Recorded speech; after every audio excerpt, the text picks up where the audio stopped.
ओम शांति। ये बम्बई का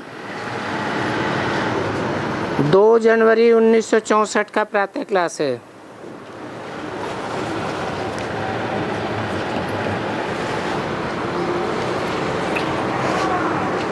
रिकॉर्ड चला है। तुम ही हो माता पिता, तुम ही हो। जिसको माता पिता कहते हो तो जरूर फरमान तो पिता ही करेंगे।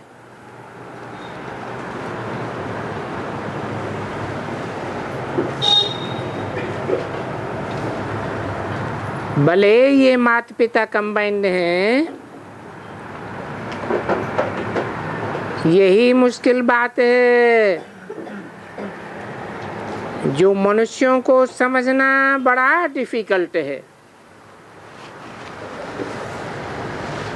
क्या डिफिकल्ट है समझना?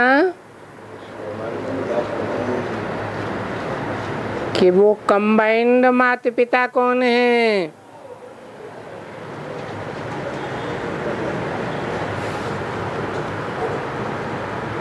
और उन दोनों कंबाइंड माता पिता में से फरमान करने वाला कौन है?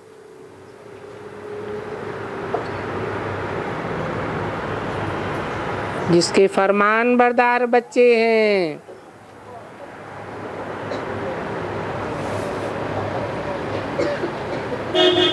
किसको कहते हैं माता पिता?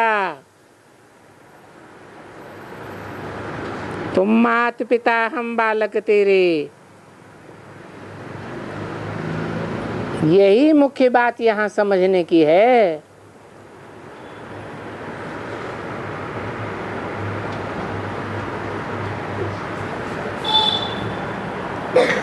ये निराकार को यानी परमपिता परमात्मा को, जिसको फिर पिता कहा जाता है, उसको ही फिर माता भी कहें, ये वंडरफुल बात है।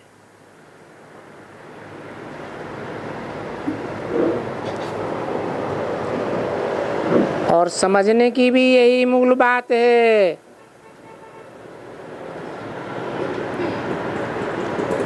ये भी समझ आती है कि जब कि परम पिता मनुष्य सृष्टि रचेगा तो माता तो जरूर चाहिए। इस बात को अति गुह्य समझाते हैं।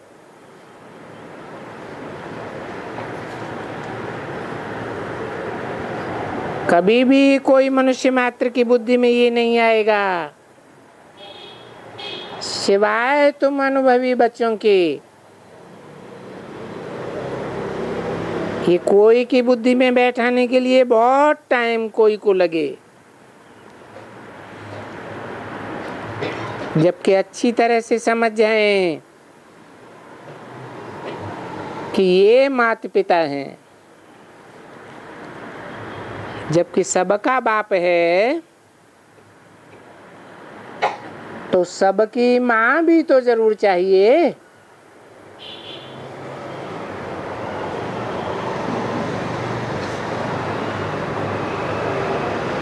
और वो बाप है निराकार।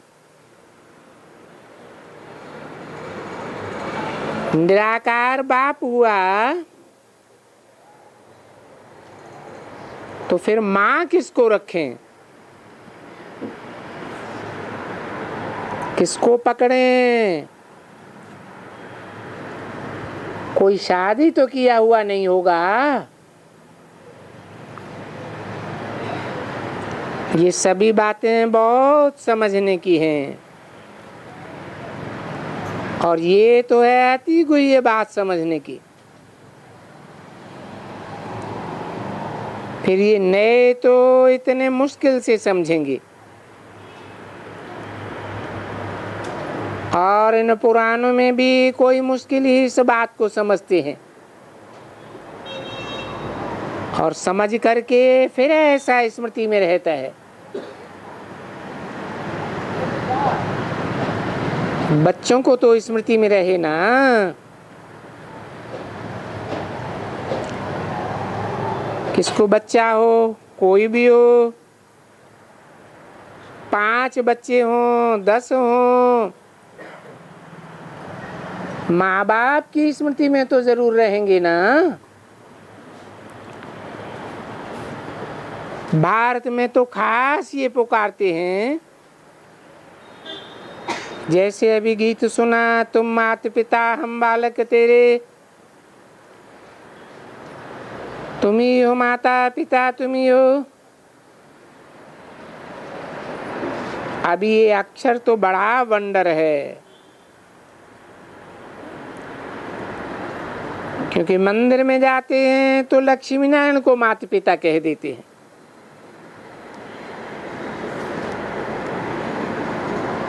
कभी राधे कृष्ण को भी कह देते हैं, क्योंकि भारतवासी हैं तो ब्लाइंड फेथ वाले, ब्लाइंड फेथ की पूजा करने वाले। अरे राधा कृष्ण तो प्रिंस प्रिंसेस हैं, उनको तो कभी कोई जट बुद्धि भी, उल्लू पाजी भी हो, वो भी ऐसे नहीं कहेगा कि तुम माता पिता हम बालक तेरे, या तुमेव माता च पिता तुमेव। क्योंकि मंदिरों में जाकर गाते तो है ना।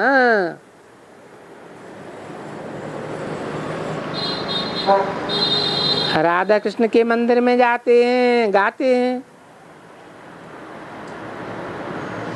अब राधा कृष्ण तो बचपन का नाम है, उनके बचपन की ही पूजा होती है मोस्टली। श्री कृष्ण के मंदिर में भी जाएंगे या राधे कृष्ण के मंदिर में भी जाएंगे तो उन अंध श्रद्धालुओं की एक टेव पड़ गई है, बोलेंगे तुमेव माता च पिता, तुम मात पिता हम बालक तेरे। परंतु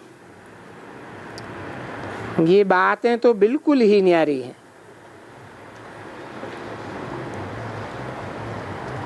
राधा कृष्ण जैसे बच्चों को तो माता पिता कहा ही नहीं जाता है। लक्ष्मी नारायण को ही कह सकते हैं, परंतु लक्ष्मी नारायण के तो बच्चे माता पिता कहें, वो कहें माता पिता और फिर सुख घनेरे, तो मनुष्य समझते हैं कि जिसके पास संपत्ति बहुत है, धन बहुत है, तो कहते हैं ये यहाँ ही स्वर्ग है। जिसके पास धन है, बहुत मेल है, तो जरूर समझेंगे इस माता पिता से, जिसके पास हमने जन्म लिया है बहुत सुख है।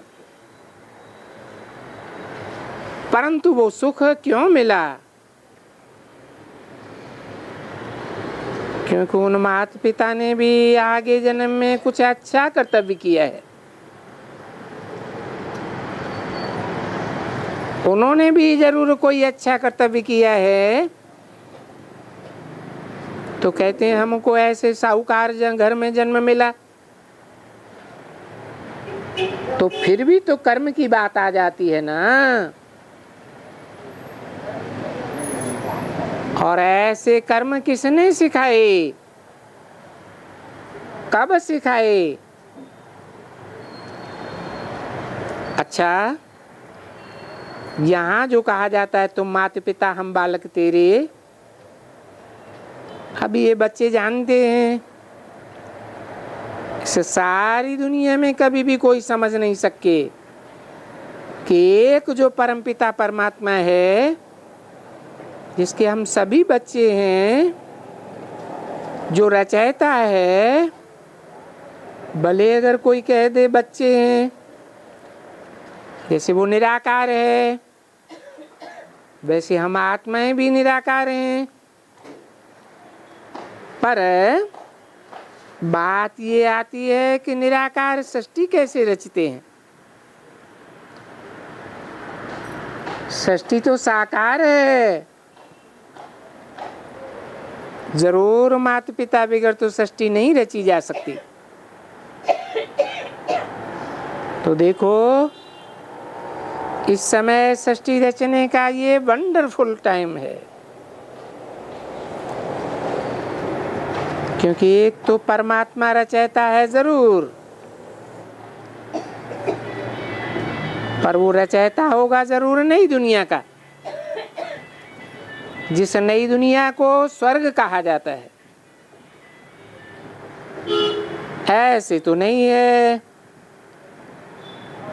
उसको कोई रचयिता कहेगा जो पुरानी दुनिया रचते होंगे। ये भी तो नहीं है, तो जरूर उनको पुरानी दुनिया में आना पड़े।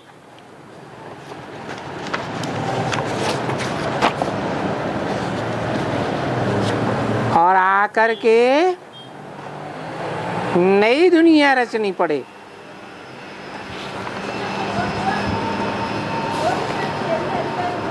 2 जनवरी 1964 की वाणी का दूसरा पेज। तो वो रचयिता पुरानी दुनिया में आकर के नई दुनिया कैसे रचते हैं, ये कोई भी नहीं जान सकते हैं। और जो बच्चे यहाँ हैं उनको भी इस समय ये स्मृति में नहीं आता है। क्यों नहीं आता है? जबकि बरोबर है उनकी संतान, तो याद तो करना चाहिए ना।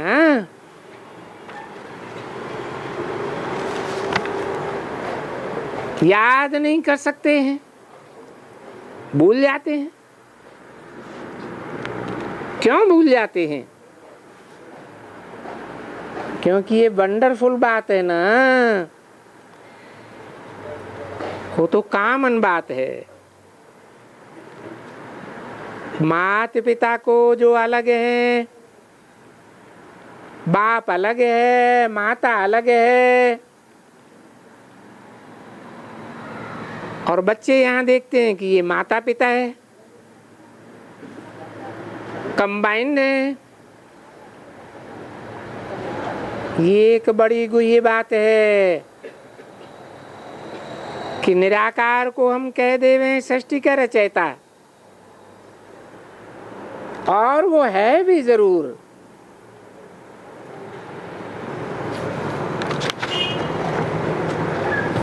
सबका बाप भी जरूर है, ये बात भी तो जरूर है ना। परंतु माता कहाँ से आती है? क्या होता है? अभी विचार करेंगे तो जब अज्ञान काल में थे तब तो कुछ पता नहीं पड़ता था,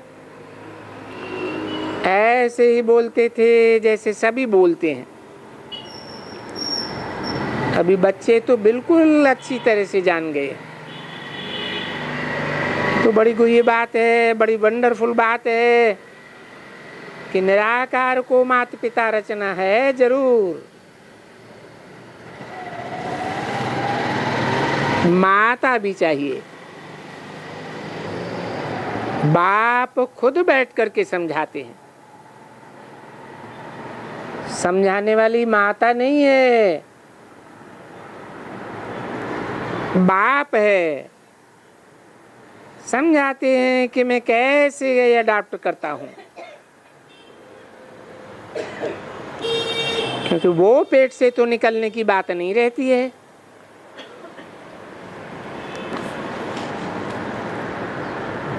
ये तो बुद्धि रूपी पेट से निकलने की बात है।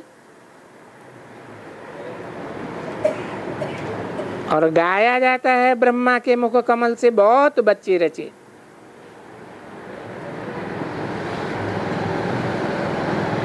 यानी स्त्री से रचे।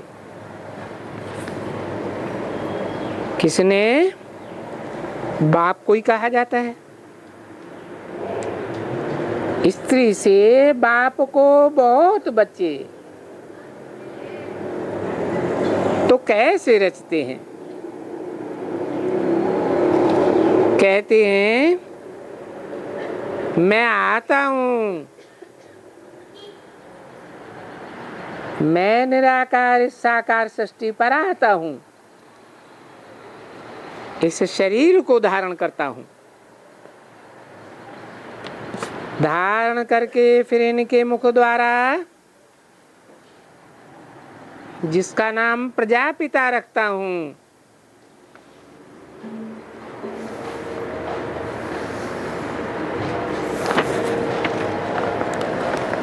परंतु वास्तव में ये मनुष्य सृष्टि का रचने वाला पिता भी है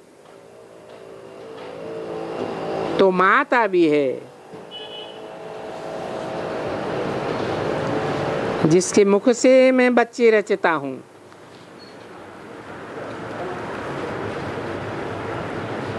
मनुष्य कुख से बच्चे पैदा करते हैं और मैं मुख से अडॉप्ट करता हूं। इस रीत से बच्चे अडॉप्ट करना सिर्फ बाप का काम है, सन्यासी नहीं कर सकते हैं। हाँ, ये अडॉप्ट करते हैं, परंतु वो कहे जाते हैं फॉलोअर्स, जिज्ञासु, शिष्य, चेले कहे जाते हैं। उनके नाम भी ये पढ़ते हैं। ये तो हुई रचना की बात। तो बाप ही बैठ करके समझाते हैं और कोई इन बातों को समझा ही नहीं सकता। तो बाप बैठ कर से समझाते हैं, बच्चे मैं इन द्वारा इन कह के बहुवचन क्यों कर दिया? इस द्वारा क्यों नहीं कहा?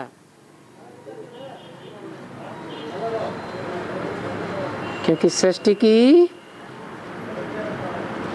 हीरो हीरोइन के रूप में पार्ट बजाने वाली दो ही आत्माएं हैं, राम और कृष्ण। इनमें प्रवेश करके फिर ये मुखवंशावली रचता हूं।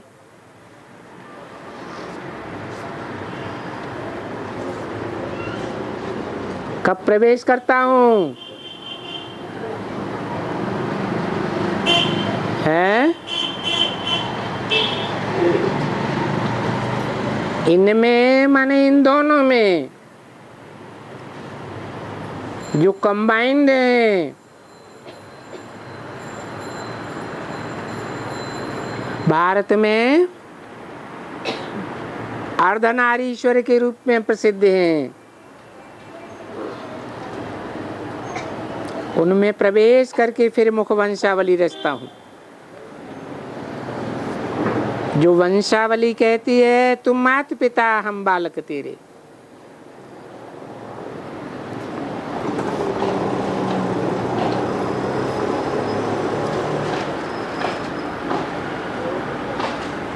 वो सन्यासियों की मुखवंशावली नहीं,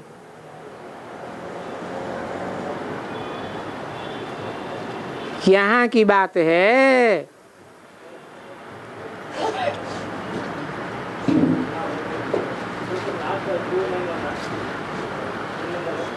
दुनिया में तो गोद लेते हैं, यहाँ तो मुखवंशावली है। तो यहाँ माता भी सिद्ध होती है। ये है माता। कौन? ये कह के किसकी तरफ इशारा किया? ब्रह्मा की तरफ इशारा किया। 64 की वाणी है, जिसके बाजू में बैठ करके निराकार बाप वाणी चलाते, जिसे मुरली कहा जाता। शास्त्रों में वेदवाणी कही जाती और पिता सिद्ध होता है वो। ये नहीं वो कह के दूर क्यों कर दिया है? ये सब माता के लिए कह दिया ये है, और पिता के लिए कह दिया वो। क्यों? क्योंकि 64 में पिता नहीं प्रत्यक्ष हुआ, वो तो सन 76 की बात है, जबकि ब्राह्मणों की दुनिया में प्रत्यक्षता वर्ष बाप का मनाया गया। तो पिता वो सिद्ध होता है, माता ये सिद्ध होती है, क्योंकि इसमें प्रवेश करके रचते हैं। जिसमें रचते हैं तो ये बुढ़ा प्रजापिता भी हो गई।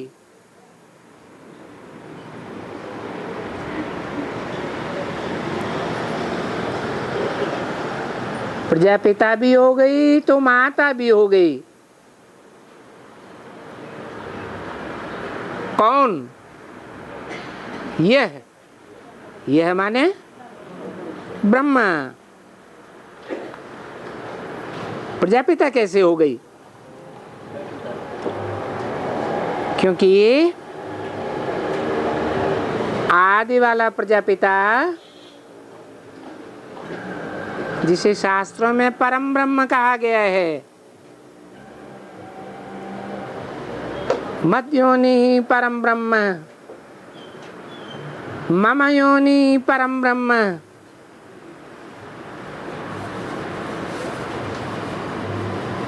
उसके चले जाने के बाद उसका टाइटल इन ब्रह्मा को मिल जाता है। तो वास्तव में ये माता भी हो गई, क्योंकि सही में बुद्धि है ना। कौन है? सही में माना वास्तव में बुद्धि है ना। है कब की बात है? 64 की बात। उस समय बुद्धि कहें नौजवान कहें, हैं? बुद्धि ही तो थी ना। कौन? ब्रह्मा। तो बताओ बहुत बच्चे किसके होंगे? अभी बच्चों को माता पिता को जरूर याद करना पड़े। उनका नाम बच्चों ने रख दिया है। तो ला मुझी वैसे भी कहा जाए कि बाप और दादा कंबाइंड कौन पार्ट बजाते हैं? एक बाप है मनुष्य सृष्टि का, और उस मनुष्य सृष्टि के बाप से पहले बच्चा कौन पैदा होता है? सत्ययुग में वो हुआ दादा, बड़ा भाई, मनुष्य सृष्टि का बड़ा भाई।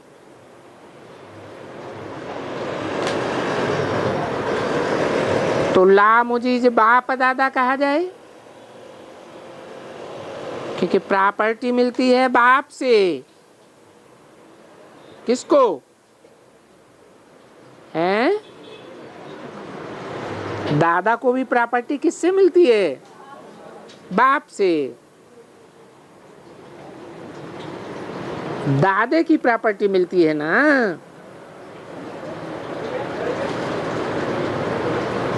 ये दादा की तो प्रॉपर्टी नहीं है ना। किस दादा की? ये ब्रह्मा दादा की प्रॉपर्टी तो नहीं है ना। और तुम बनते हो वारिस दादे की प्रॉपर्टी के। तो वो दादे कब हुआ? बाप दादे। दादे किसे कहा जाता है? ग्रैंडफादर को दादे कहा जाता है। तो ग्रैंडफादर कब हुआ? कहेंगे यज्ञ के आदि में प्रजापिता ही दादे के रूप में हुआ, और ये है दादा। तो इस हालत में उनको बाप दादा भी कहते हो।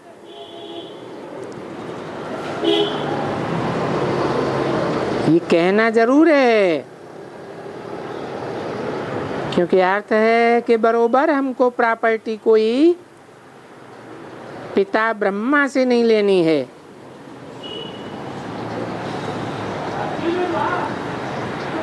प्रॉपर्टी उनसे लेनी है। किनसे? हैं? बाप से लेनी है। और ये जो दादा है उनको भी प्रॉपर्टी किससे लेनी है? हैं? उनको भी बाप से प्रॉपर्टी लेनी है। कब लेनी है? हैं? हाँ, संगम युग में ही लेते हैं। परंतु 33 में तो वो 33 वर्ष के बाद यज्ञ में चलते चलते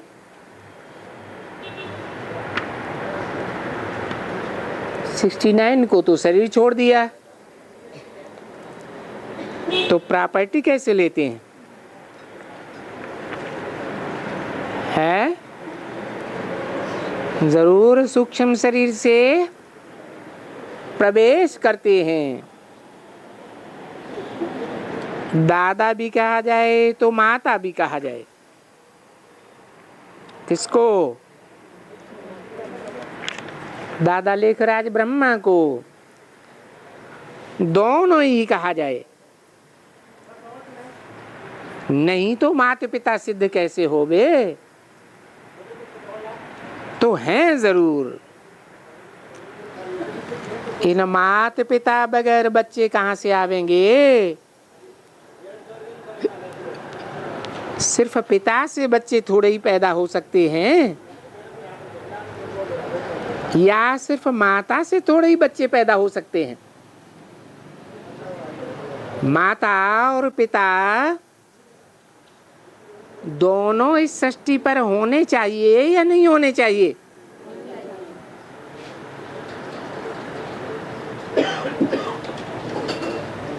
तो बाप भी चाहिए, माता भी चाहिए। मैं गुये ते गुये बातें समझाता हूँ, और अच्छी तरह से समझने की बात है, धारण करने की बात है, और अंदर ही अंदर सिमरन करने की बात है कि ये बरोबर है हमारा बाबा। बाबा किसको कहा जाता है? साकार और निराकार के मेल को बाबा कहते हैं। तो आप पिता भी हो। इस माता से हमको जन्म दिया, और बरोबर हमको वर्षा भी याद आता है। बाप को याद करने से वर्षा मिलेगा, माता को याद करने से वर्षा नहीं मिलेगा।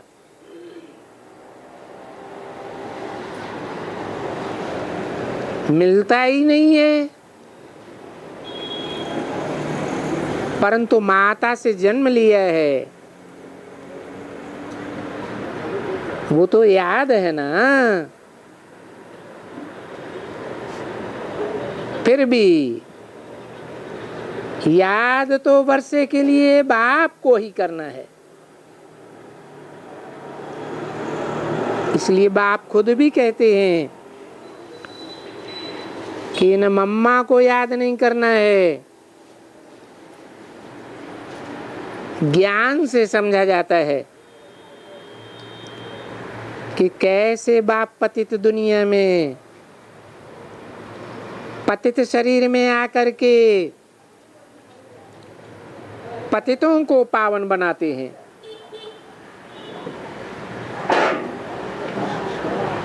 इसको पराई दुनिया कहा जाता है, जिनमें मैं प्रवेश करता हूं फिर वो हमारा बच्चा भी हो गया और तुम बच्चों का बाप भी हो गया। किसने कहा है? जिसमें प्रवेश करता हूं वो हमारा बच्चा भी हो गया और तुम बच्चों का बाप भी हो गया। कौन? प्रजापिता। किसने बोला ये वाक्य? शिव बाप ने बोला। और स्त्री होने के कारण तुम बच्चे भी हो गए। कौन हुई स्त्री? है ब्रह्मा। यहाँ ब्रह्मा की तो बात ही नहीं आई। मैं प्रवेश करता हूं फिर वो हमारा बच्चा भी हो गया और तुम बच्चों का बाप भी हो गया। ये नहीं कहा माता भी हो गई।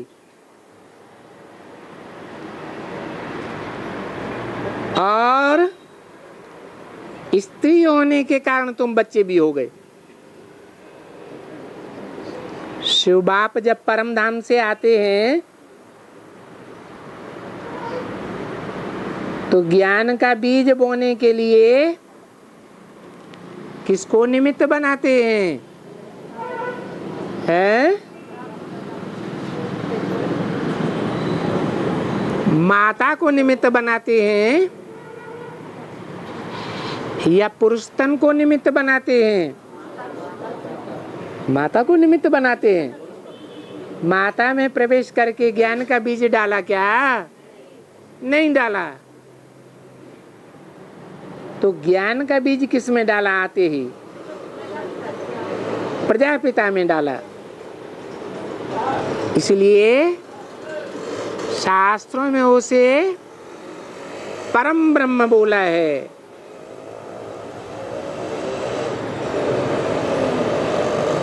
तो तुम बच्चे भी हो गए तो सिद्ध होवे कि हम क्यों गाते हैं? है? क्यों गाते हैं? तुम माता पिता हम बालक तेरे। है? संस्कृत में कहते हैं त्वमेव माता च पिता त्वमेव। संस्कृत में त्वम शब्द एक के लिए कहा जाता है या दो के लिए या ज्यादा के लिए? एक के लिए कहा जाता है। तो जिसके लिए कहा गया त्वमेव, तो कौन हुआ? शिव बाप हुआ। माता और पिता जब कहते हैं तो साकार में होना चाहिए या बिंदी रूप में होना चाहिए? बच्चे भी साकार और माता पिता भी साकार। बल निराकारी स्टेज वाले होवे कौन?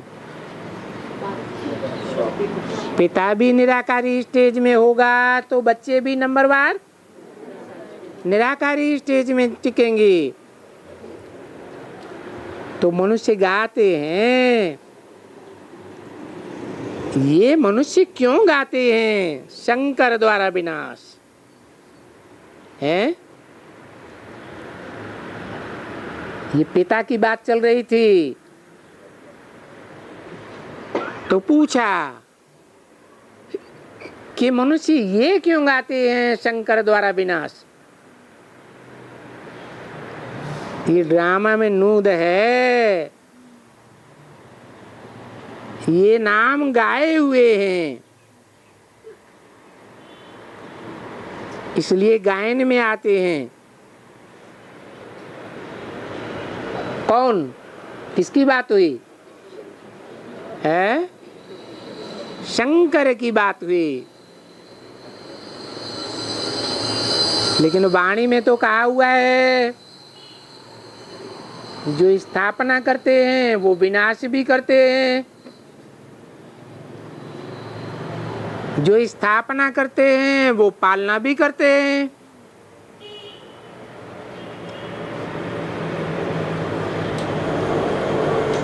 तो नाम रख दिया शंकर। क्या अर्थ हुआ शंकर का? है शंकर माना मिक्स पार्ट है। क्योंकि 3 देवताएं जो मुख्य रखे हुए हैं यहाँ भारत में रखे हुए हैं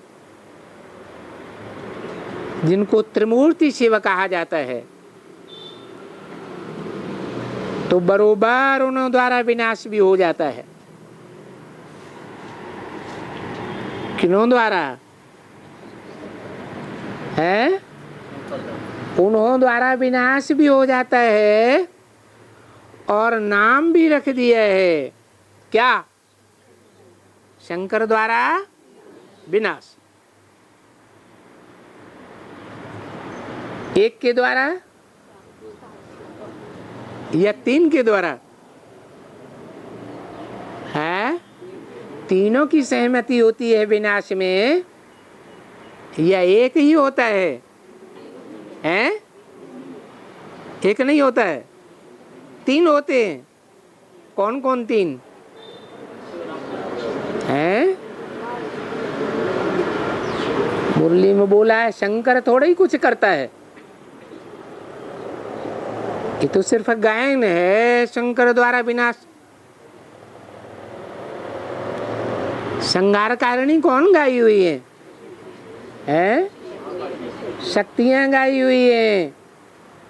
तो महाकाली को शक्ति के रूप में विनाश करते हुए दिखाया है असुरों का। उस महाकाली के मस्तक में चंद्रमा भी दिखाते हैं। इसलिए मुरली में बोला है कि शंकर की जगह मम्मा को रखा होता तो समझाने में अच्छा होता।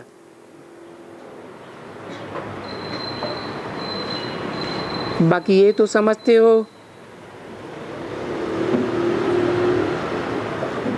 क्योंकि हमारे लिए राजधानी नहीं है तो विनाश तो जरूर होना है। और विनाश देखते हो कैसे हो रहा है।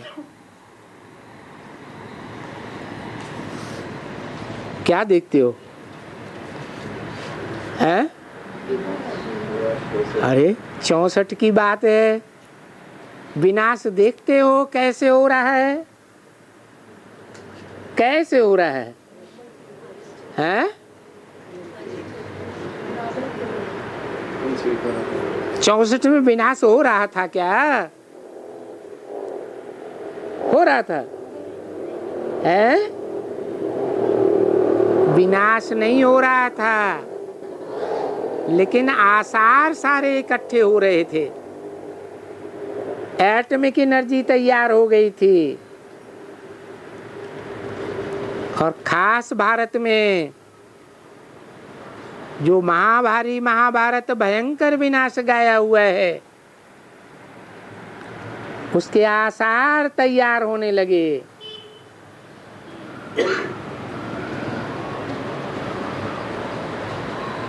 भारत में, छोटे से देश भारत में जितने स्टेट्स हैं, जितने राज्य हैं और जितना राज्यवाद के ऊपर झगड़ा चलता है, तमिलनाडु कर्नाटक का झगड़ा, छोटे छोटे स्टेट अलग होते जाते हैं। जैसे बड़े परिवार में से एक छोटा परिवार झगड़ा करके अलग हो जाता है।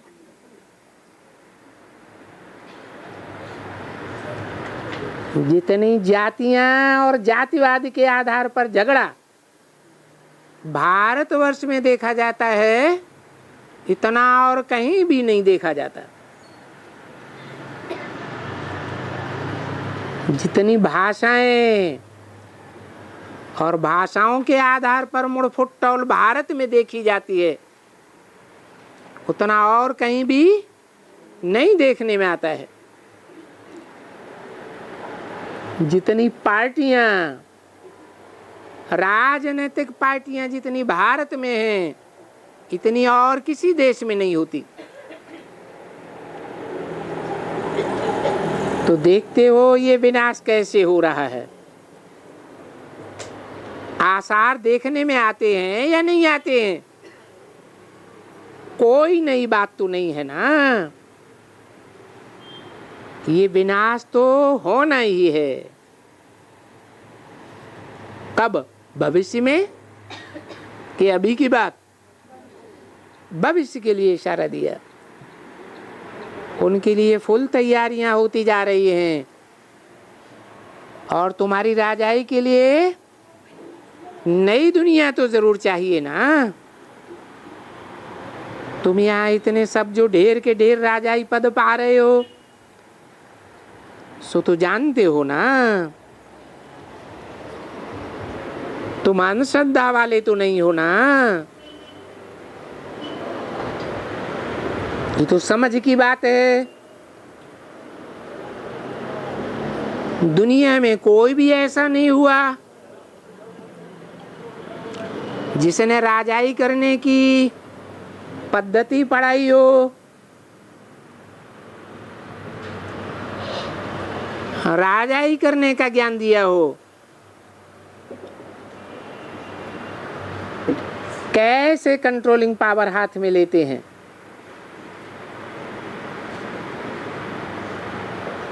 वो तो डॉक्टर बनावेंगे, इंजीनियर बनावेंगे, मास्टर बनावेंगे, वकील बनावेंगे, और कितने जन्म के लिए बनावेंगे? एक जन्म के लिए बनाते हैं।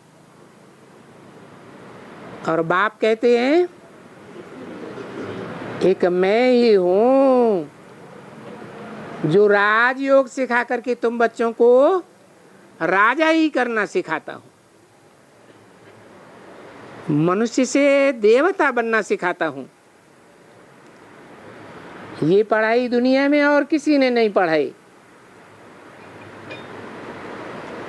तो तुम अंधश्रद्धा वाले तो नहीं हो ना। भारत का राजयोग तो गाया हुआ है ना, बहुत प्रसिद्ध है। वो सन्यासी लोग विदेशों में जाकर के झूठ बोलते हैं कि हम भारत का प्राचीन राजयोग सिखाने आए हैं। अब वो तो खुद घर घाट छोड़ करके बैठते, वो क्या राजाई स्थापन करेंगे। तो तुम ऐसे तो नहीं हो। कोई तुमको कहे तुम मूर्ख हो, अंधश्रद्धा से जिसने जो कहा सो मान लेते हो। अरे यहाँ वो तो बात ही नहीं है अंधश्रद्धा की। बाबा खुद भी कहते हैं ऐसे कभी नहीं मानना। जब तक कि तुमको निश्चय न हो। कैसे है? जो भी ज्ञान की बातें हैं, जो भी भगवान बाप आकर के समझाते हैं या अपना परिचय भी देते हैं, तो उन बातों को ऐसे कभी नहीं मानना अंधश्रद्धा से, जब तक तुमको पूरा निश्चय न हो जाए। ऐसे नहीं कि रामचंद्र की सीता चुराई गई,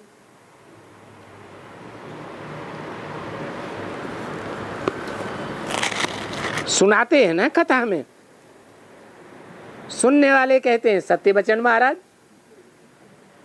अरे एक तरफ राम राज्य का इतना गायन करते हैं और दूसरी तरफ कहते हैं राजा राम की ही सीता चुराई गई। यथा राजा तथा प्रजा वाली बात हो जाती है। दिखाते हैं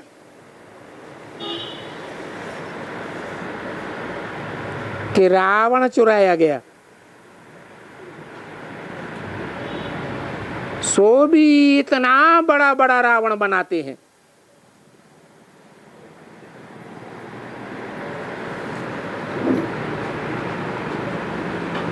वर्ष वर्ष और ही बड़ा बनाते जाते हैं।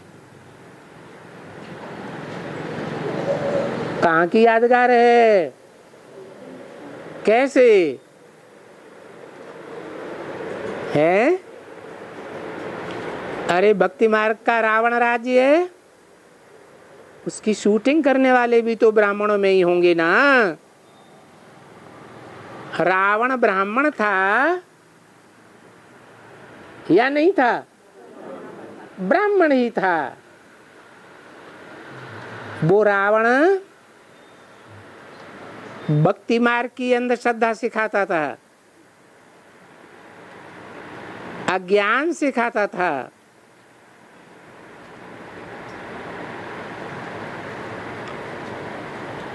तो ये बेसिक और एडवांस की बात है। अभी भी बेसिक ब्राह्मणों में अंधश्रद्धा सिखाई जा रही है।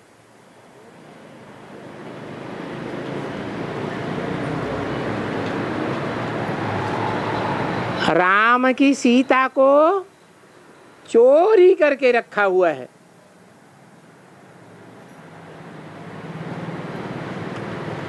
जितना जितना एडवांस का नाम वाला होता जाता है, भक्ति मार्गीय रावण राज्य भी अपना प्रभाव बढ़ाने के लिए भक्ति के उतने बड़े बड़े आडंबर, बड़े बड़े प्रोग्राम रखता जाता है। तो हर वर्ष रावण बड़ा होता जाता है ना। फिर दिखाते हैं कि हनुमान की पूंछ को आग लगाई तो लंका जला दी। बाप कहते हैं ये सारी दुनिया रावण की लंका है। सारी दुनिया में किसका राज्य है? राम का राज्य तो नहीं है। बड़े बड़े धुरंधर रावण के लंका में बैठे हुए हैं।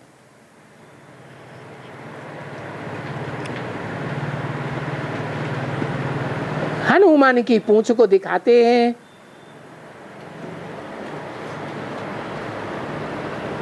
और कृष्ण को किसकी पूंछ दिखाई है? मोर की पूंछ दिखाई है। अरे कहाँ बंदर की पूंछ और कहाँ कृष्ण के लिए मोर की पूंछ दिखाते हैं। आज भी मोर को भारत का राष्ट्रीय पक्षी मानते हैं। क्यों? उसकी पूंछ दुखदाई होगी क्या? है?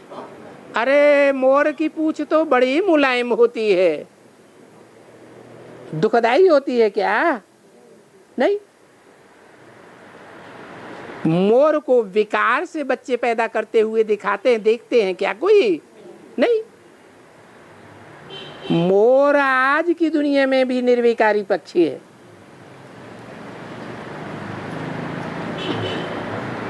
श्रेष्ठ इंद्रिय आंख से आंसू पी करके बच्चे पैदा होते हैं मोर को।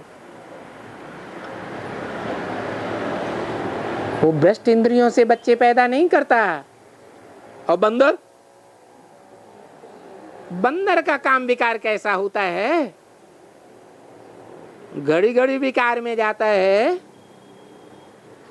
या कभी कभी जाता है? घड़ी घड़ी जाता है। तो देखो शास्त्रों में दिखाई दिया है। कहाँ की यादगार है? ये संगम युग की ही यादगार है कि भगवान ने ह्यूमन बंदरों की सेना ली और उन बंदरों का सेना नायक हनुमान को दिखाया है।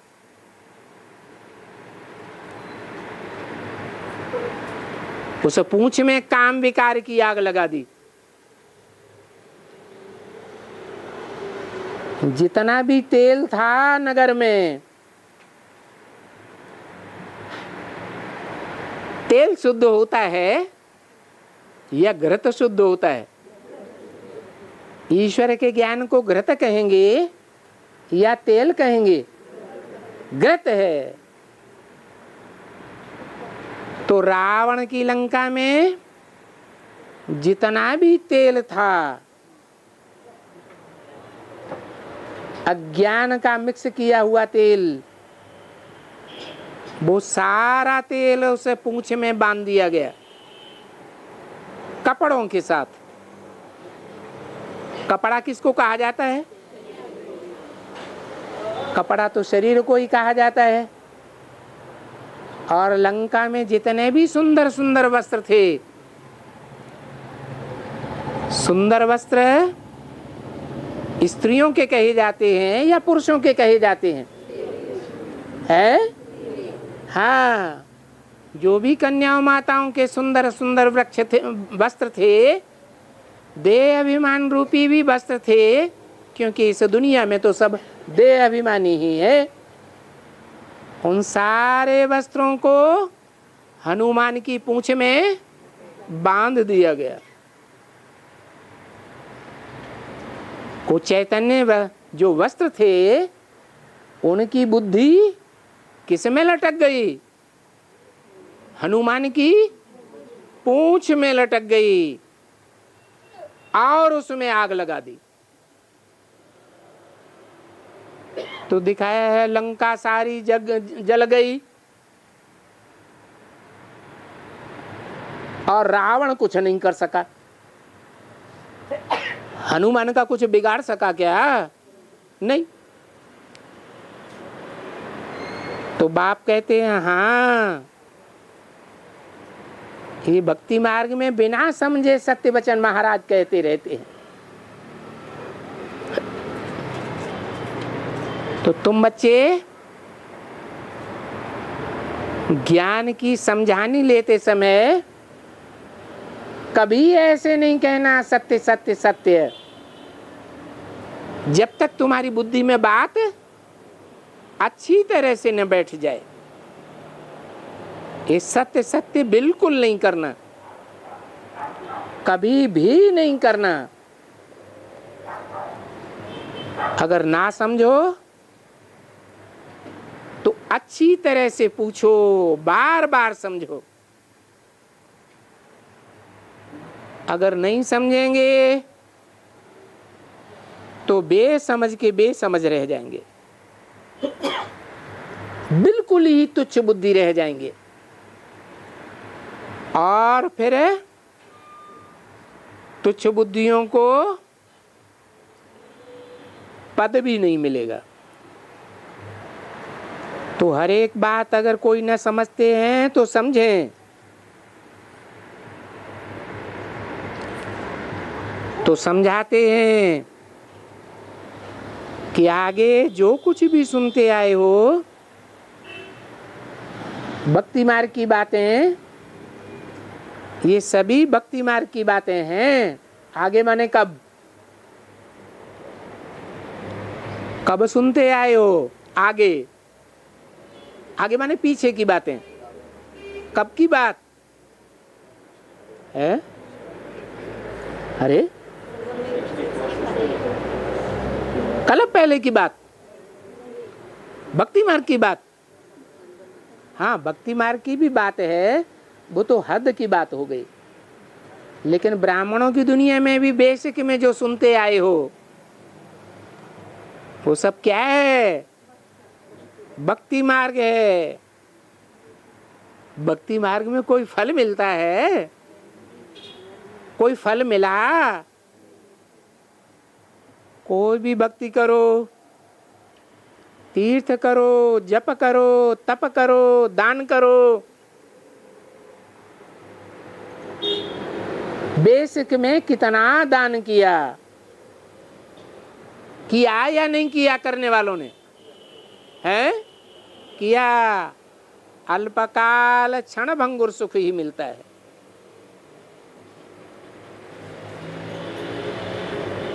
उसकी रिजल्ट इस जन्म में या दूसरे जन्म में अल्पकाल क्षण भंगुर मिलती है। देखो, तीर्थ पर भी जाते हैं,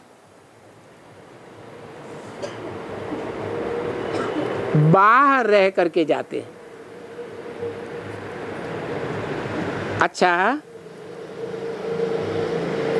तीर्थों पर जाते हैं तो कुछ समय पवित्र तो रहते हैं ना।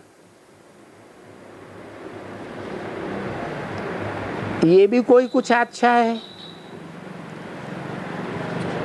वो उस समय पाप नहीं करेंगे। 2-2, 3-3 मास जाते हैं, जा करके थोड़ा दान पुण्य करते हैं या कुछ भी करते हैं तो उनको उस दान की एवज में अल्पकाल क्षण भंगुर सुख मिलता है, जिसको ही फिर मिला करके कहा जाता है काग विष्टा समान सुख। और वो है भी बरोबर। बच्चे जानते हैं,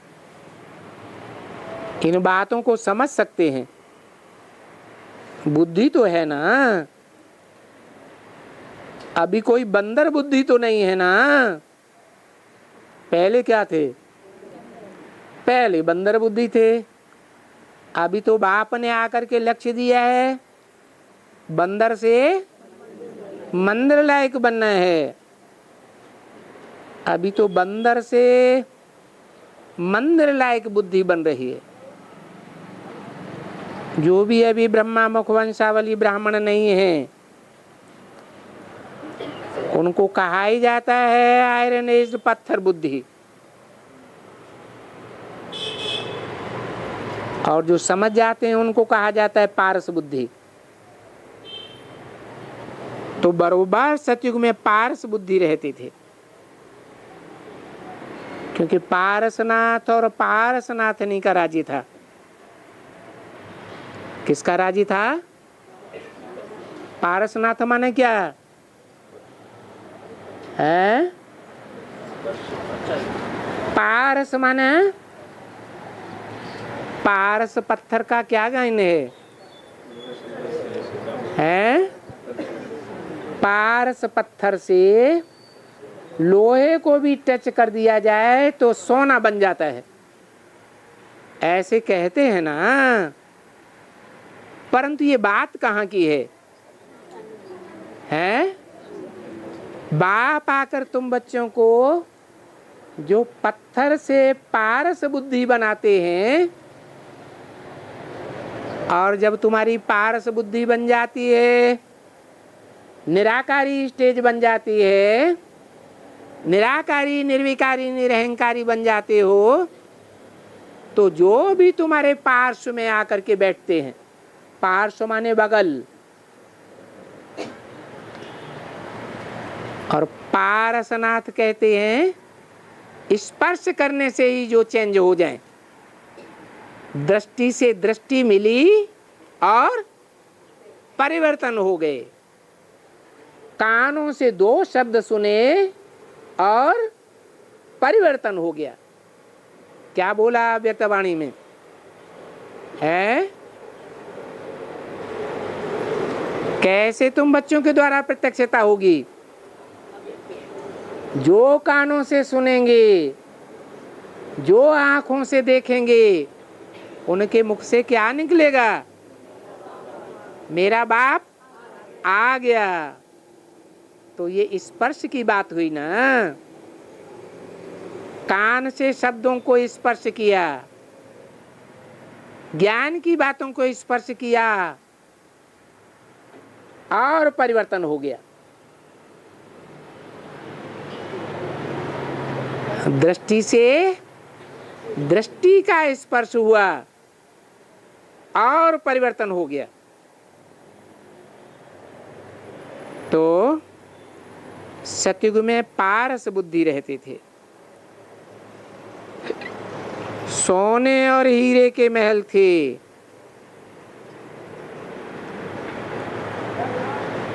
महल किले को कहा जाता है। ये तुम ब्राह्मणों का किला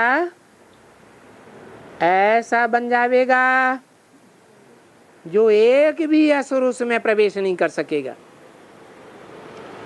सब देवात्माएं होंगे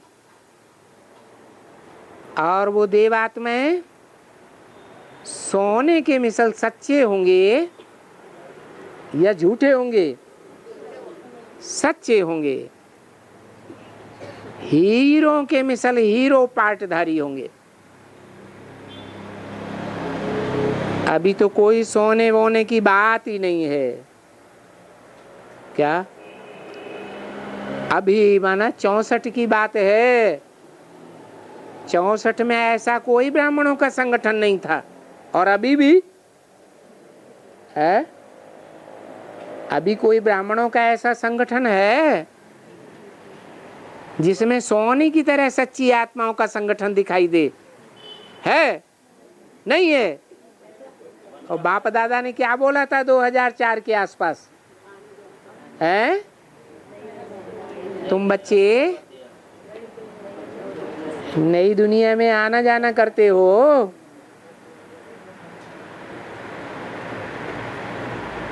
करते हो या नहीं करते हो? बुद्धि से तो जरूर करते हैं, कोई प्रैक्टिकल में भी करते होंगे। तो इससे साबित होता है कि नई दुनिया का फाउंडेशन उसी समय पड़ गया था।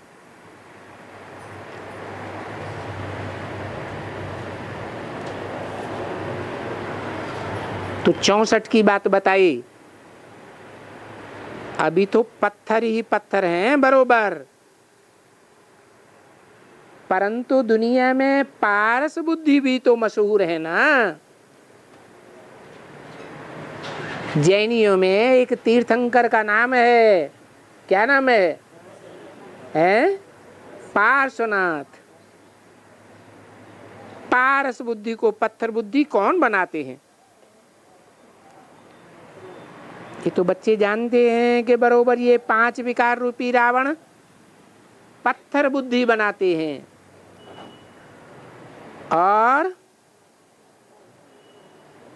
ये हाफ एंड हाफ हैं। तो उनको टाइम तो लगेगा ना। पत्थर बुद्धि से पारस बुद्धि में बनाने में टाइम तो जरूर लगेगा।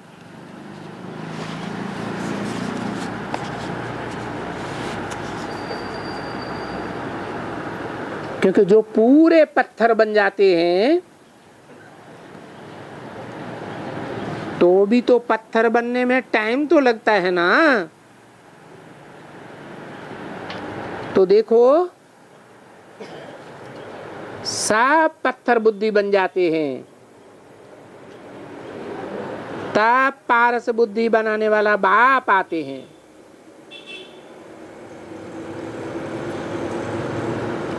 जो पारस बुद्धि बन जाते हैं उनको पारसनाथ कहा जाता है, स्वर्ग के मालिक।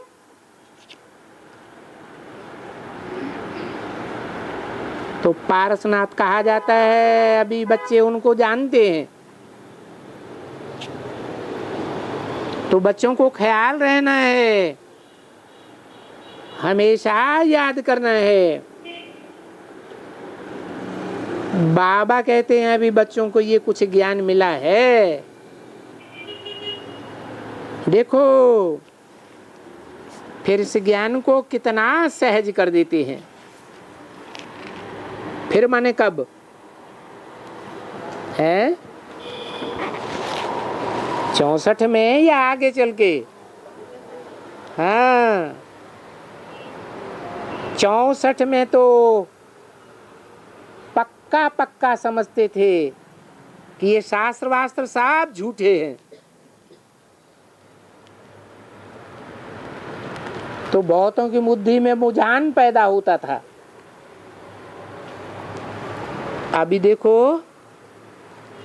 इस ईश्वरीय ज्ञान को कितना सहज कर दिया है, जो शास्त्रों की बातें भी बुद्धि में आ जाती हैं।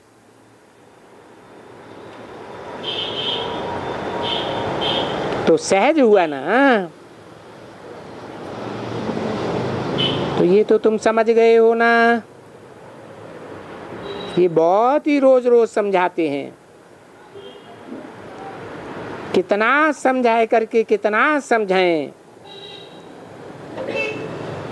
अच्छा, ओम शांति।